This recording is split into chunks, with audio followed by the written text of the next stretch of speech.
Hi friends, आज हम लोग एक्टिव से पैसिव में बदलने के कुछ बचे हुए नियमों में से दो नियमों को पढ़ने वाले हैं। आपने एक्टिव से पैसिव में बदलने के दौरान कुछ किताबों में ऐसा लिखा देखा होगा कि किसी के जन्म को पैसिव वॉइस में लिखा जाता है और किसी के मृत्यु को एक्टिव वॉइस में लिखा जाता है, लेकिन आपको उसकी वजह पता नहीं चल पाई होगी। तो आइए उन वजहों को जानने के लिए हमें इन बातों को जानना जरूरी है। मैंने एक क्लास में आपको एक्टिव और पैसिव सेंटेंस की पहचान करने सिखाया था। आज मैं फिर से उसको रिपीट कर रहा हूँ। यदि हम एक्टिव या पैसिव सेंटेंस की पहचान करना चाहते हैं तो उसका मैंने आपको लॉजिक क्या दिया था कि अगर बी की फॉर्म में भी3 लगा हो, बी की फॉर्म में भी3 लगा हो तो सेंटेंस पैसिव होगा, और बी की फॉर्म में भी3 ना लगा हो तो सेंटेंस एक्टिव होगा। बी की फॉर्म का मतलब am, are, be, was, were, been, being और इज। बी की फॉर्म का मतलब क्या? Am, are, be, was, were, been, being, is. अगर इनमें भी3 लगा हो तो क्या बनेगा? पैसिव। और बी की फॉर्म में भी3 ना लगा हो तो सेंटेंस क्या होगा? एक्टिव। मैं एक बार फिर से बोलता हूं। बी की फॉर्म यानी am, are, be, was, were, been, being, is में भी3 लगा हो तो क्या बनेगा? पैसिव। और बी की फॉर्म में भी3 ना लगा हो तो क्या बनेगा? एक्टिव। आइए कुछ सेंटेंस लिखे गए हैं, उनकी पहचान करते हैं। जरा देखिए तो, राम किल्ड रावण, ये पहले सेंटेंस में आपको बी की फॉर्म दिखाई दे रही है। Am, are, be, was, were, been, being, is में से कोई एक दिखाई दे रहा है? नहीं दे रहा है, यानी बी की फॉर्म आई ही नहीं है और भी3 आई ही नहीं है। तो बोलो ये सेंटेंस क्या बनेगा? अभी मैंने बोला बी की फॉर्म और भी3 ना आए तो क्या बनेगा? एक्टिव। तो यहां पे क्या बन गया? एक्टिव। चलिए दूसरे सेंटेंस को देखते हैं।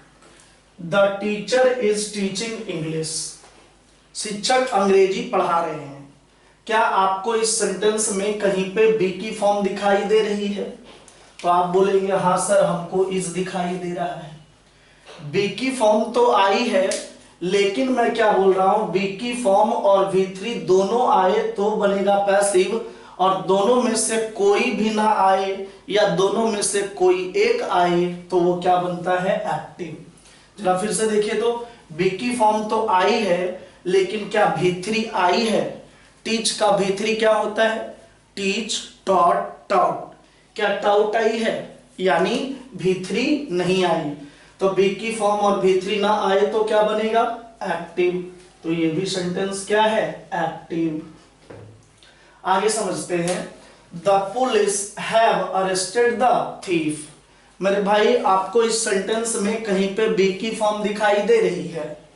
बोलिए am, are, be, was, were, been, being, is में से कोई एक दिखाई दे रहा है क्या? तो बोलेगा सर नहीं दिखाई दे रहा है। लेकिन अरेस्टेड यहां पे भी3 है। क्यों?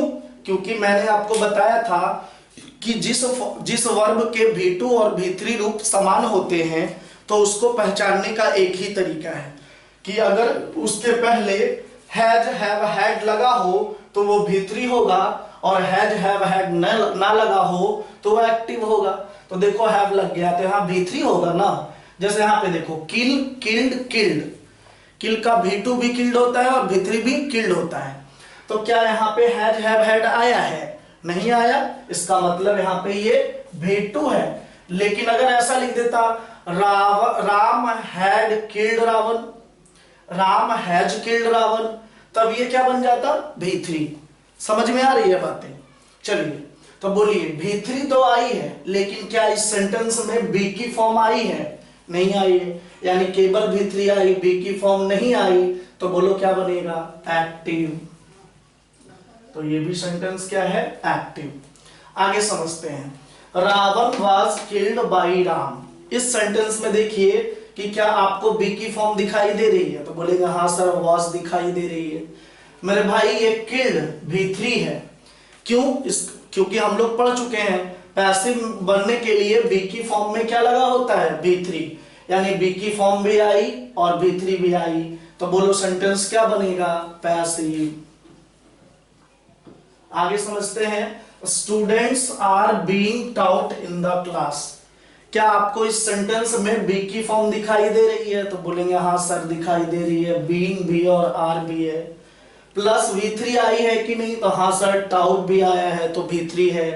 तो बोलो ये बी की फॉर्म V3 आ गया तो एक्टिव होगा कि पैसिव? सर ये पैसिव होगा, है कि नहीं?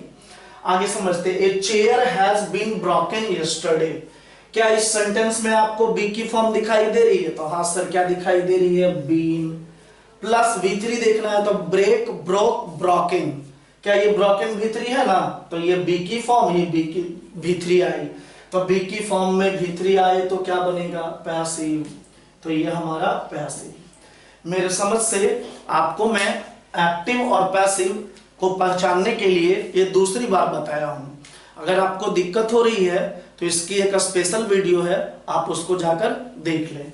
आइए अब आगे समझते हैं। मेरे भाई मोस्टली स्टूडेंट्स को दिक्कत क्या होता है कि इंग्लिश वाले सेंटेंस में सब्जेक्ट को पहचानने में काफी ज्यादा दिक्कत होता है।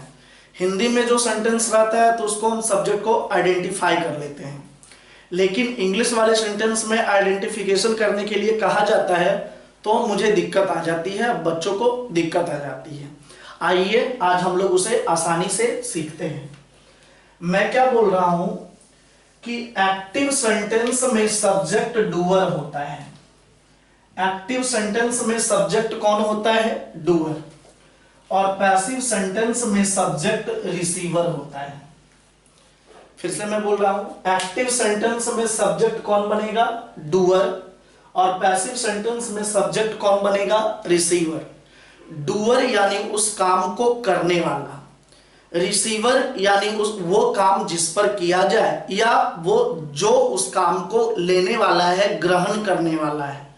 समझ में आ रही है बातें? जैसे इस डूअर और रिसीवर को समझने के लिए मैं आपको एक एग्जांपल देता हूं, आपको आसानी से समझ में आ जाएगा। मान लिया जाए मैं पुलिस और चोर, पुलिस और चोर के बीच आपको मैं पकड़ने का काम देता हूं कि पुलिस और चोर के बीच आप पकड़ने का काम अप्लाई कीजिए। तो सोचिए, पुलिस और चोर के बीच में पकड़ने का काम आपको दिया जाए तो बोलिए पुलिस पकड़ने के काम का डूअर बनेगा कि रिसीवर बनेगा? ऑब्वियस सी बात है, पुलिस चोर को पकड़ेगी तो पुलिस क्या बनेगी? डूअर। लेकिन चोर पुलिस को पकड़ेगा क्या? कि चोर खुद पकड़ा के जाएगा, खुद पकड़ा के जाएगा, यानी पकड़ने के काम को वो क्या कर रहा है? रिसीव कर रहा है, ले रहा है, ग्रहण कर रहा है, यानी चोर क्या बनेगा? रिसीवर। समझ में आ रही है बातें? जैसे एक एग्जांपल से और समझिए। मान लिया जाए मैंने आपको टीचर और स्टूडेंट के बीच मैंने आपको पढ़ाने का काम दिया। अब मैं बोल रहा हूं कि इन दोनों में ढूंढिए कि कौन डूअर है और कौन रिसीवर है। जरा सोचिए, पढ़ाने का काम कौन करेगा? स्टूडेंट करेगा कि टीचर करेगा? सर टीचर करेगा। तो अभी मैंने बोला जो काम को करने वाला हो तो वो क्या बन जाएगा? डूअर। लेकिन पढ़ाने के काम को लेगा कौन? रिसीव कौन करेगा? स्टूडेंट। तो स्टूडेंट क्या बनेगा? रिसीवर। समझ में आ रही है बातें? फिर से मैं बोल रहा हूं, एक्टिव सेंटेंस में सब्जेक्ट कौन बनता है? डूअर। और पैसिव सेंटेंस में सब्जेक्ट कौन बनता है? रिसीवर। डूअर यानी उस काम को करने वाला, रिसीवर यानी वो काम जिस पर किया जाए या वो काम जिसके द्वारा लिया जाएगा या ग्रहण किया जाएगा। चलिए समझते हैं। यहां पे जैसे यहां पे बोला गया राम किल्ड रावण, राम ने रावण को मार दिया। तो जरा सोचिए काम क्या हो रहा है भाई? मारने का। तो मारने का काम, पहले बोलो ये सेंटेंस एक्टिव है कि पैसिव है? सर ये एक्टिव है। तो अभी मैंने बोला एक्टिव सेंटेंस में सब्जेक्ट कौन होता है? डूअर। यानी मारने का काम जो करेगा वही क्या बनेगा, सब्जेक्ट। तो बोलो मारने का काम रावण कर रहा है कि राम कर रहा है, राम कर रहा है, तो बोलो राम क्या बन जाएगा, सब्जेक्ट। समझ में आ रही है बातें। दूसरे सेंटेंस को देखिए, the teacher is teaching English. पहले बोलो यहां काम कौन सा चल रहा है भाई, पढ़ाने का। अब एक बात बता दो कि ये वॉइस कौन सा है, एक्टिव। अभी मैंने बोला एक्टिव सेंटेंस में सब्जेक्ट कौन होता है, डूअर। अब बोलो पढ़ाने का काम टीचर कर रहे हैं कि इंग्लिश कर रहा है, टीचर कर रहे हैं, तो फिर यहां डूअर क्या बन जाएगा, सब्जेक्ट। अगला सेंटेंस को देखिए, the police have arrested the thief. Police ने चोर को पकड़ लिया है। अब बताइए कि काम क्या चल रहा है भाई, पकड़ने का। वॉइस कौन सा है, एक्टिव। अभी मैंने बोला एक्टिव सेंटेंस में सब्जेक्ट कौन होता है, डूअर। तो बोलो पकड़ने का काम पुलिस करेगा कि चोर करेगा, पुलिस करेगा, तो यहां पे द पुलिस क्या बन जाएगा, सब्जेक्ट। समझ में आ रही है बातें, आगे समझते हैं। Ravana was killed by Ram. Ravana को राम के द्वारा मार दिया गया। अब बोलो यहां काम क्या हो रहा है भाई, मारने का, लेकिन वॉइस कौन सा है, पैसिव। अभी मैंने बोला पैसिव सेंटेंस में सब्जेक्ट कौन होता है, रिसीवर, यानी वो काम जिस पर किया जाए। तो अब बोलो तो मारने का काम किस पर किया जा रहा है, राम पर या रावण पर। बोलो मरेगा कौन, राम की रावण, रावण मरेगा, यानी रावण मारने के काम को क्या कर रहा है, रिसीव कर रहा है। तो रिसीवर ही क्या बन जाता है, सब्जेक्ट। तो यहां पे रावण क्या बनेगा, सब्जेक्ट। समझ में आ रही है बातें, आगे देखते हैं। Students are being taught in the class. विद्यार्थियों को क्लास में पढ़ाया जा रहा है। पहले बोलो काम क्या हो रहा है भाई, पढ़ाने का। वॉइस कौन सा है मेरे भाई, पैसिव। अभी मैंने बोला पैसिव सेंटेंस में सब्जेक्ट कौन होता है, रिसीवर। बोलो पढ़ाने के काम को कौन ले रहा है, यहां पे कौन रिसीव कर रहा है, स्टूडेंट्स। तो स्टूडेंट्स क्या बन जाएगा, सब्जेक्ट। आखिरी सेंटेंस को देखिए, a chair has been broken yesterday. कल एक कुर्सी तोड़ दी गई थी। फिर वही बात बताइए, यहां काम क्या चल रहा है भाई, तोड़ने का। वॉइस कौन सा है मेरे भाई, पैसिव। मैंने क्या बोला, पैसिव सेंटेंस में सब्जेक्ट कौन होता है, रिसीवर। तो बोलो तो तोड़ने का काम रिसीव कौन कर रहा है। मान लिया जाए मेरे और कुर्सी के बीच तोड़ने का काम दिया जाए, तो बोलो तो हम कुर्सी को तोड़ेंगे कि नहीं, तो डूअर बनेंगे। लेकिन टूटेगा कौन, कुर्सी, यानी तोड़ने के काम को कौन रिसीव कर रहा है, कुर्सी। तो अब सब्जेक्ट कौन बनेगा, कुर्सी। समझ में आ रही है बातें। चलो तो यहां पे क्या बोले, ब्रोकन यानी तोड़ने का काम हो रहा, वॉइस है पैसिव। तो पैसिव सेंटेंस में सब्जेक्ट कौन होता है, रिसीवर। तो रिसीवर यहां पे कौन है, तोड़ने के काम को कौन ले रहा है, कौन रिसीव कर रहा है, चेयर। तो ये चेयर क्या बनेगा, सब्जेक्ट। मेरे समझ से एक्टिव और पैसिव सेंटेंस में सब्जेक्ट की पहचान आप आसानी से कर लेंगे। आइए जो मेरा टॉपिक था अब मैं उस पर चलता हूं। मुझे यह जानना था कि किसी सेंटेंस में अगर किसी के जन्म की चर्चा हो तो वो किस वॉइस में लिखा जाना चाहिए, और किसी की मृत्यु हो तो उसे किस वॉइस में लिखा जाना चाहिए। जैसे उसे समझने से पहले आपको मैं कुछ एग्जाम्पल देता हूं, आप उसको खुद से कोशिश करके देखिए। मान लिया जाए मैंने एक सेंटेंस लिखा, Ram fill in the blanks a chair, और आपके पास ऑप्शन दिया गया broke, oblique, was broken। दो ही ऑप्शन दे रहे हैं। और मैं दूसरा सेंटेंस लिख रहा हूं, a chair fill in the blanks broke yesterday। Option है broke, oblique, was broken। आप यहां पे अच्छे से समझिए, आपको मैं दो एग्जांपल दिया हूं, Ram fill in the blanks a chair, a chair fill in the blanks yesterday, और दोनों के लिए मैंने ऑप्शन दिया है ब्रोक और वाज ब्रोकन। जरा आप देखिए तो ट्राई करके कि किसका आंसर क्या होना चाहिए। 2 मिनट का टाइम है, आप ट्राई कीजिए, फिर मैं आपको समझाऊंगा।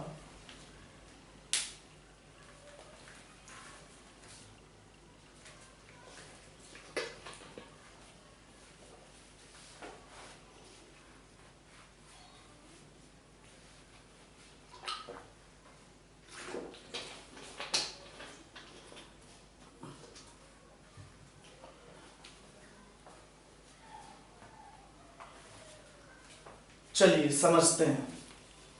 अभी मैंने क्या बोला कि एक्टिव सेंटेंस में सब्जेक्ट डूअर होता है और पैसिव सेंटेंस में सब्जेक्ट रिसीवर होता है। क्या मैं इसी बात को पलट के बोल सकता हूं? हाँ सर, बोल सकते हैं। अगर सब्जेक्ट डूअर हो तो वॉइस क्या लगाना? एक्टिव। अगर सब्जेक्ट रिसीवर हो तो वॉइस क्या लगाना? पैसिव। ऐसा भी तो बोल सकते हैं कि अगर सब्जेक्ट डूअर हो तो वॉइस क्या लगाएंगे? एक्टिव। और अगर सब्जेक्ट रिसीवर हो तो वॉइस क्या लगाएंगे? पैसिव। है कि नहीं? फिर वही बात यहां पे समझिए। पहले आप बोलिए, यहां पे सब्जेक्ट कौन है भाई? राम। और यहां पे सब्जेक्ट कौन है भाई? A chair. तो आप बताइए, यहां आपको काम क्या दिया जा रहा है भाई? तोड़ने का। तो एक बात बताइए, पहले सेंटेंस में राम तोड़ने के काम का डूअर बनेगा कि रिसीवर बनेगा? जल्दी बोलो, क्या बनेगा? तो सर डूअर बनेगा, क्योंकि तोड़ने का काम यही करेगा। लेकिन दूसरे सेंटेंस में सब्जेक्ट कौन है भाई? A chair. काम क्या दिया जा रहा है भाई? तोड़ने का। तो बोलो, चेयर तोड़ने का काम का डूअर बनेगा कि रिसीवर बनेगा? बोलो, चेयर किसी को तोड़ेगा कि खुद टूटेगा? खुद टूटेगा, यानी उस काम को रिसीव करेगा ना। तो ये क्या बन जाएगा? रिसीवर। है कि नहीं? तो ये बना डूअर और ये बना रिसीवर। अभी मैंने क्या बोला कि अगर सब्जेक्ट डूअर तो वॉइस क्या लगाना? एक्टिव। और अगर सब्जेक्ट रिसीवर तो वॉइस क्या लगाना? पैसिव। समझ में आ रही है बातें? तो समझ के देखो, यहां बोलो सब्जेक्ट कौन बना है? डूअर। तो कौन सा वॉइस चाहिए? एक्टिव। अब जरा देखो तो, एक्टिव ब्रोक है कि वॉज ब्रोकन है? जल्दी बोलो, एक्टिव ब्रोक है कि वाज ब्रोकन है? अभी मैंने बताया एक्टिव पैसिव को पहचानने का तरीका। बी की फॉर्म में V3 आए तो पैसिव, और बी की फॉर्म में V3 ना आए तो एक्टिव। तो बोलो एक्टिव कौन होगा? भाई मेरे, ये तो बी की फॉर्म V3 आ गया, तो ये तो पैसिव है। तो बोलो एक्टिव कौन है? ये। यानी आपका आंसर क्या हो जाएगा? Broke. Ram broke a chair. लेकिन दूसरे सेंटेंस को देखिए, ए चेयर, बोलो डूअर है कि रिसीवर है? रिसीवर है। अभी मैंने बोला सब्जेक्ट रिसीवर हो तो वॉइस क्या लगाना? पैसिव। पैसिव यानी बी की फॉर्म प्लस V3 वाला ना। तो बोलो, बी की फॉर्म प्लस V3 इसमें है? नहीं है, छोड़ देंगे। इसमें है? तो हाँ सर इसमें है। तो आपका आंसर क्या हो जाएगा? Was broken. अगर आपको दिक्कत हो रही है तो वीडियो को रिपीट करके दोबारा से देखिए, क्योंकि ये बहुत इंपॉर्टेंट लॉजिक है। ठीक है? मेरे समझ से ये बातें आपको समझ में आ गई होगी। मैं एक बार फिर से बोल दे रहा हूं, एक्टिव सेंटेंस में सब्जेक्ट कौन होता है? डूअर। पैसिव सेंटेंस में सब्जेक्ट कौन होता है? रिसीवर। डूअर यानी उस काम को करने वाला, रिसीवर यानी वो काम जिस पर किया जाए या वो काम जिसके द्वारा ग्रहण किया जाए, लिया जाए। ठीक है? इसी को मैं उल्टा करके भी बोल सकता हूं, सब्जेक्ट डूअर हो तो वॉइस क्या लगाएंगे? एक्टिव। और अगर सब्जेक्ट रिसीवर हो तो वॉइस क्या लगाएंगे? पैसिव। समझ में आ रही है? एक्टिव यानी बी की फॉर्म और V3 ना आए तो एक्टिव, और बी की फॉर्म में V3 आए तो पैसिव। आइए अब जो मेरा मुख्य पॉइंट था उसको समझते हैं। अभी मैंने बोला था कि किसी के जन्म को हम लोग रखते हैं पैसिव वॉइस में और किसी के मृत्यु को रखते हैं एक्टिव वॉइस में। तो इसका वजह क्या है वो समझते हैं। मान लिया जाए मैंने मां और बेटे के बीच आपको जन्म देने की बात किया हूं। कौन सा वर्ब दे रहे हैं? जन्म देने का काम दे रहे हैं। तो बोलो तो जन्म कौन देगी भाई? मां। लेकिन जन्म को रिसीव कौन करेगा भाई? बेटा। तो अब बोलो मां क्या बनेगी भाई? डूअर। और बेटा क्या बनेगा भाई? रिसीवर। है कि नहीं? समझिएगा यहां पे मां क्या बनेगी? डूअर। बेटा क्या बनेगा? रिसीवर। अगर आप मां को सब्जेक्ट बनाएंगे, अगर आप किसको सब्जेक्ट बनाएंगे? मां को, यानी किसको? डूअर को, तो फिर वॉइस क्या लगाना पड़ेगा? एक्टिव। समझ रहे हैं कि नहीं? लेकिन अगर बेटा को सब्जेक्ट बनाए तो बेटा क्या है भाई? रिसीवर। तो जब रिसीवर सब्जेक्ट बनेगा तो वॉइस क्या लगाना पड़ेगा? पैसिव। समझ में आ रही है बातें? जैसे देखिए मैं एक सेंटेंस लिखता हूं, वहां से समझिए आप। मैंने लिखा Gandhi ji fill in the blanks on 2 October 1869। मैंने आपके पास ऑप्शन दिया है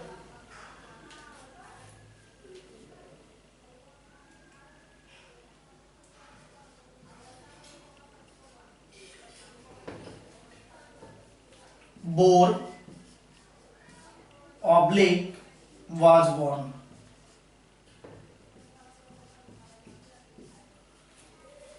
और मैं एक सेंटेंस लिखता हूं गांधी जी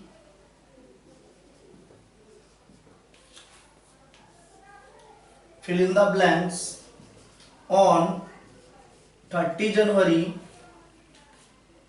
1948। और इसके लिए आपके पास ऑप्शन दे रहा हूं डाइड और वाज डाइड। चलिए आप इसको कोशिश करके देखिए कि आपके अकॉर्डिंग इसका आंसर क्या होगा।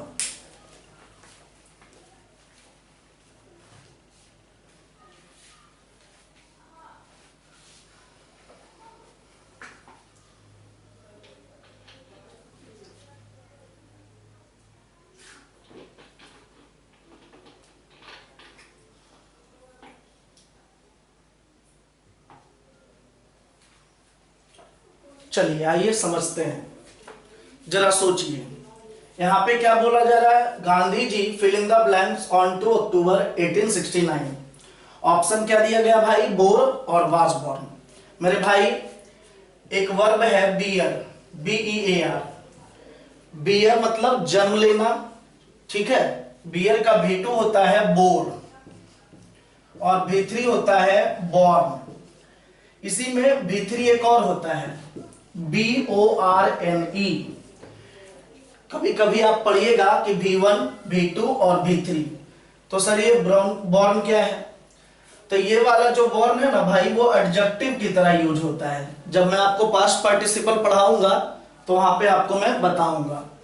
तो यहाँ पे वर्ब के रूप में आप BORNE का यूज नहीं कर सकते हैं। किसका यूज कर सकते हैं? बॉर्न का।